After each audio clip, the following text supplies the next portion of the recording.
Hello, I'm Professor Robin Rivera. In the run-up to the online teaching for the first semester of academic year 2020-2021, I grew very concerned about bandwidth and file sizes. I feared that not all students would have 1. Broadband internet, and or 2. A laptop or desktop computer. This was confirmed later in the results of the student survey conducted by the CRS. And I had 2 students whose only device was a smartphone. I wondered how I could distribute the course pack to low bandwidth, small device bearing students like them. The answer came from a web developer friend who suggested a progressive web app. In a nutshell, a progressive web app, or PWA, is a website that behaves like a native application. It can scale to any device, from desktops to laptops to tablets and finally to smartphones. It can use small file sizes if the contents are in HTML text, low-resolution MP4 videos, and low-resolution JPEG image file formats. Therefore, needs very low bandwidth. And finally, they use a technology known as service workers, which allow the contents to be viewed offline. It was exactly what I was looking for. I did experience a few obstacles, though. First, I am not a computer programmer, and everyone from the UP Computer Center, DILNet, and DILC was too busy with their own preparations to help me. So I had to purchase an app that could help me build it without coding. I found one called THORIUM Builder.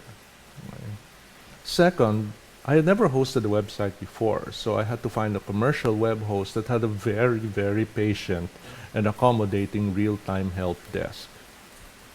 After much searching, I ended up with hostinger.com. Third, because I am not the fastest of typists, I needed someone to encode all my readings from PDFs to text so I could convert them to HTML files.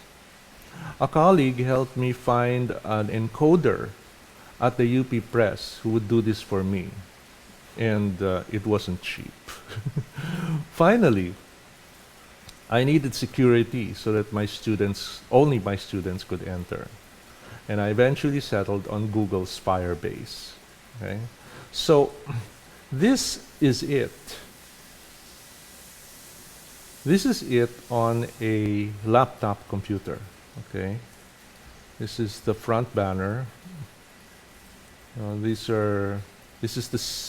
Because I do a lot of updates, this is the date and the time in which I've done the update. And then this is usually greetings or announcements. And here are now the sections. For example, here's the syllabus. Okay, everything here, the entire reading list is here with links. So that they can go directly to the reading in the PWA, and the class activities and so on and so forth, okay? And class policies. This is the weekly guide, all the activities for each week. For example, this is week 3, so I tell them, okay, these are the 2 readings that you have to do. And this is the type of, this is the assignment for the reflective essay. Okay, so that's 1 week. So it's it's a weekly activity guide. Here's the term project guide, in which I explain everything about what their term paper for their term project should look like. Okay. Now, this is for the website for the laptop. Now, what does it look like? What does it look like on a phone? Okay, how will it scale? Well, this is it on the phone. It's the same contents. Again, the date, so you know where you are. Okay, same activities. Now here, for example, are the readings.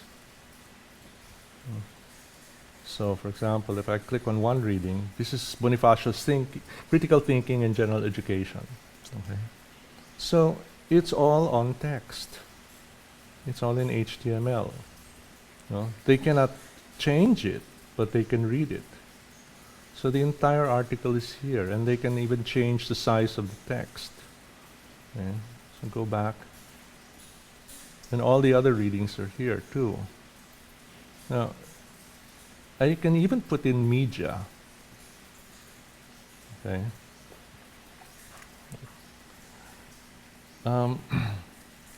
Here I have a group of videos that I myself edited. No, I did it myself during the break. This is on low resolution MP4. No.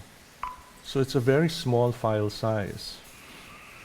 If they want to watch a bigger or a higher resolution version, I put it in my Google Drive folder, and they just click on a link here, and they can watch it on bigger resolution. It's actually, it's 1080p for those of you who are interested in videos. Yes, this is the opening.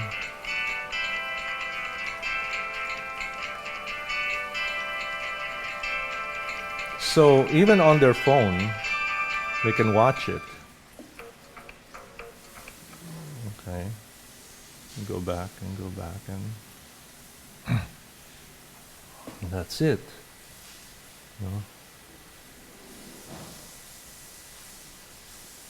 No?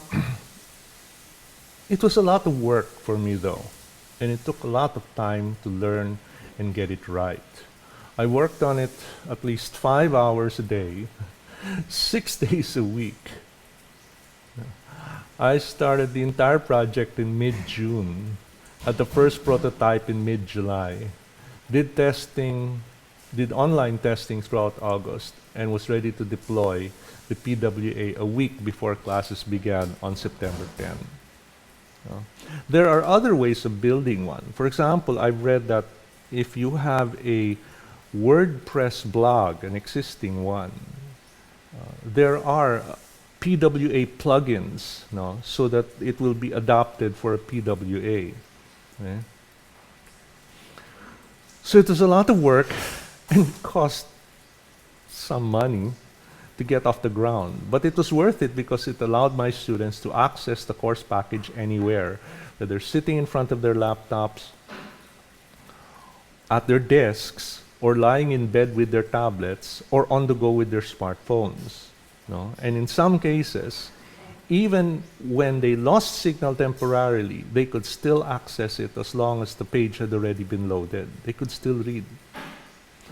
Also, I can modify the course package at any time by myself. So emergency announcements and syllabus adjustments, which happen very often this semester, can be made at a moment's notice. Now that I have a template, I can use PWAs going forward. Even when face-to-face classes resume, I will continue using this to distribute my syllabus and readings. And that's my PWA. One small part of a very, very, very extensive strategy so that I could reach my students online.